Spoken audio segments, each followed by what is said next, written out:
Dans ce tutoriel, nous allons apprendre à appliquer une rotation à un objet. Nous allons sélectionner ici l'outil rotation dans la barre d'outils modification. On va sélectionner l'objet auquel on va appliquer une rotation, ici la petite aiguille, et je vais valider avec entrée. Je vais sélectionner le point de base de rotation, son axe, et à ce moment-là, je n'aurai plus qu'à déplacer la souris autour de son point de rotation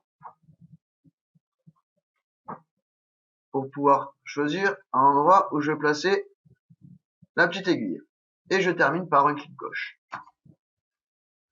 Maintenant, si j'ai envie de faire une rotation précise de ma petite aiguille, je vais faire CTRL Z pour replacer l'aiguille à sa position initiale. Je vais à nouveau prendre rotation. Je vais sélectionner ma petite aiguille. Je vais valider avec entrée.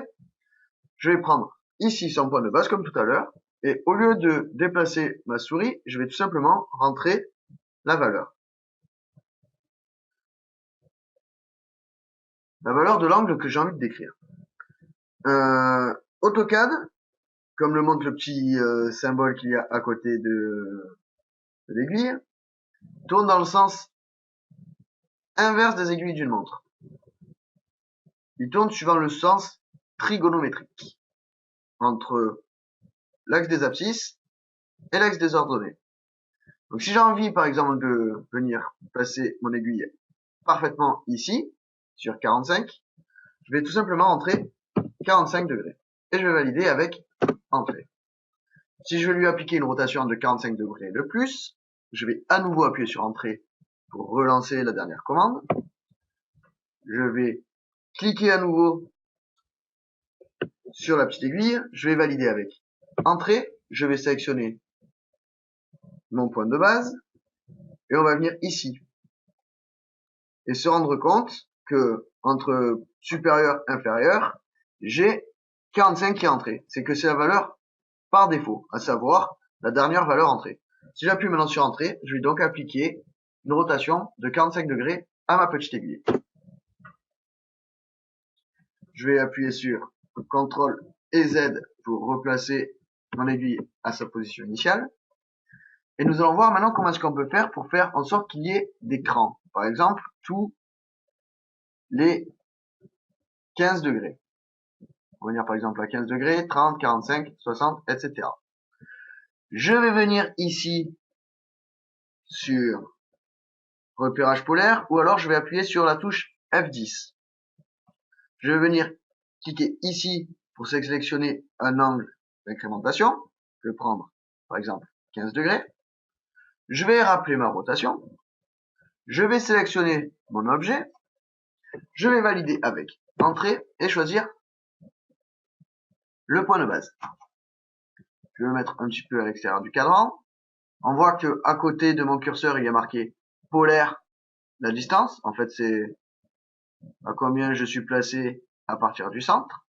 Et à côté, il y a inférieur et il y a marqué 0 degré. Je monte un petit peu.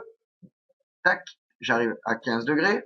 Encore, j'arrive à 30. Encore à 45. Et on voit qu'à chaque fois, il y a des pointillés verts qui me montrent en alignement.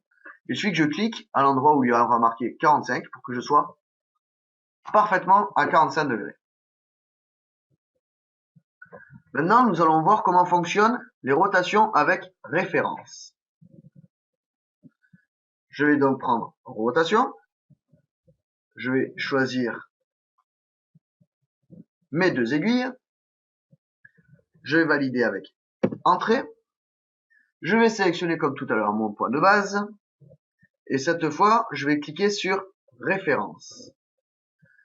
Et si je choisis donc comme référence mon axe de rotation à l'extrémité de ma flèche, maintenant je peux rentrer une valeur. Si je rentre par exemple 45, ma petite aiguille va se retrouver sur 45. Si je reprends à nouveau une rotation, que je sélectionne donc mes deux objets, que je valide avec entrée et que, encore une fois, je sélectionne par un clic gauche l'axe de rotation. Si je prends à nouveau référence, je vais prendre du centre de rotation jusqu'à l'extrémité de ma petite aiguille. Si cette fois je mets 90, hop, ma petite aiguille va se retrouver sur 90, etc., etc.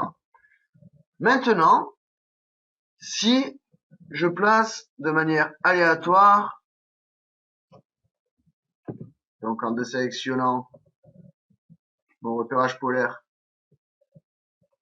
ma petite aiguille, que je la mets un petit peu au hasard, et que je fais de même pour l'aiguille verte, comme ceci. Si j'ai envie de placer parfaitement mon aiguille rouge sur mon aiguille verte, je vais prendre rotation, je vais sélectionner mon objet, je vais valider avec entrée, je vais prendre encore une fois son axe de rotation, je vais appeler référence et je vais dire en 1 mon axe de rotation, en 2 le bout de l'aiguille qui est le point que je veux déplacer, et en 3 je vais l'amener à l'alignement que je veux. Du coup, l'extrémité de la grande flèche verte. Et je termine par un clic gauche. Il reste une dernière chose à voir sur les rotations. Si j'ai envie d'appliquer une rotation à un objet, mais que je n'ai pas envie d'effacer l'objet source, je sélectionne tout simplement l'objet, je valide avec entrée, je prends son point de base de rotation, je vais prendre ici copier, et à ce moment-là, l'aiguille sera copiée, mais au lieu qu'elle sera copiée comme avec l'outil copier qu'on a vu dans le tutoriel précédent, elle sera copiée suivant un axe de rotation, tout simplement. Hop, l'aiguille verte est là, la nouvelle, et la précédente est toujours à sa place. Voilà, c'est tout pour le tutoriel sur la rotation.